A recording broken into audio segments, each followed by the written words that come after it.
What's going on, everybody? Thank you so much for joining me today for episode number 98 of the Car 5 podcast. You guys know me, of course. I'm your host, Joshua. For today's episode, we're going to be talking about a pretty cool option that Hyundai is introducing to their cars, and that is a solar panel roof. So as usual, everyone, let's go ahead and just dive right into things.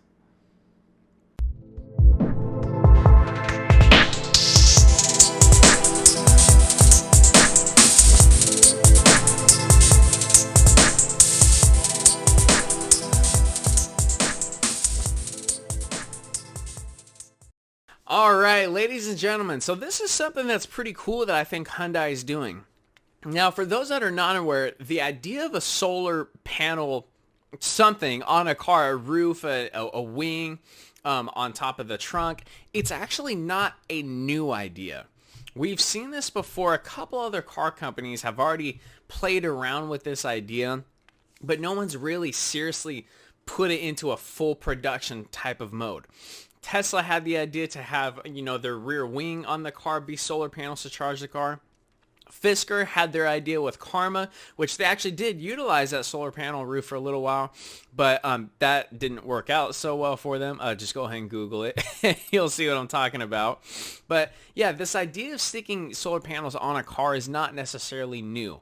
But Hyundai is going to be one of the first companies to take the concept, make it legit, make it work, and actually, make some good out of it. Something that can hopefully benefit the car and benefit their customers as well. So it's overall a pretty unique concept.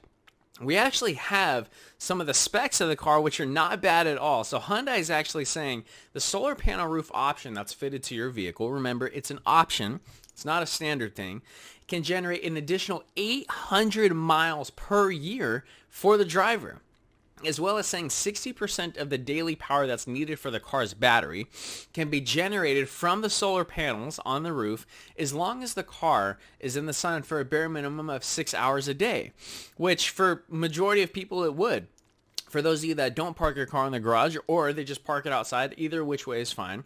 And when you go to work, in between your car being at work and being at home outside, you're easily going to get that 6 amount of hours needed per day for the solar panels to have their effect. So what I'm kind of curious about is, I know Hyundai has obviously thought of this way before I have, but how much power would have to be generated from these solar panels to actually have an effect on performance? Something I thought would be kind of cool. I don't know if there's a way they could configure that to assist with more torque in the car or the engine, anything that's excess, if they can make that transfer to the engine and help it in some way, shape, or form. Maybe they would need much more powerful solar panels to do that. I'm not really sure, but it would be a unique idea if they could actually implement that technology and get it to actually do something performance-wise. Hyundai is also talking about creating this solar panel roof as a semi-transparent version to assist in overall more lighting in the car as well. It would help with styling a little bit too. But I mean, all in all, it's not a bad idea. Like I said, it's nothing new.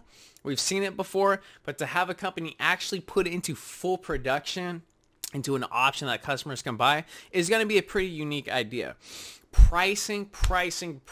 This is my one thing I have on this. So Hyundai has not actually released the pricing yet, so we don't know how much it's going to cost. But here's the thing. I think this is going to make or break this idea. Here's why. If they can market it right and demonstrate it right and build enough of them to where they can bring that price point way down, I think it will be a grand slam for them. They'll absolutely knock it out of the park, and it may even help them capture just a little bit of market share as everyone is on this race to create the best EV and hybrid vehicle. But if they maybe don't market it right and it's a little bit of a higher priced option, not as many people are going to buy it.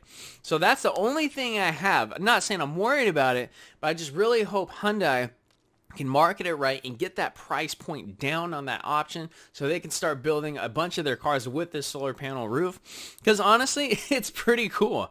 But ladies and gentlemen, that's all we got for episode number 98. Short and sweet today, talking about Hyundai's brand new idea for a solar roof, something that's pretty cool. I think it'll do well for them. I hope it does, and I hope they expand it to many more of their models.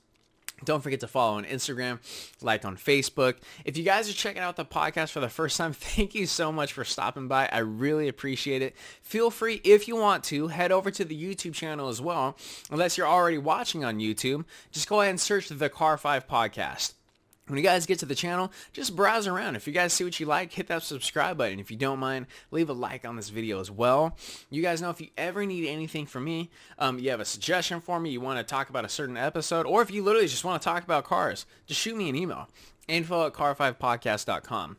Also, don't forget, check out the link in the description, www.tlog.com. It's your guys' go-to automotive resource for news as well as this podcast and authentic brand merchandise from your favorite car manufacturers. So if you want your hat, shirt, jacket from your favorite car company, check out the link in the description. I got a coupon code for you guys as well. Last but not least, don't forget to tune into episode number 99. We're almost there, ladies and gentlemen, almost at 100 episodes. We're going to be talking about the Mercedes-Maybach GLS. That's right. Maybach is getting into the GLS game. Thank you so much, everyone, for tuning in. Please remember to drive safe and have a fantastic evening. Thank you.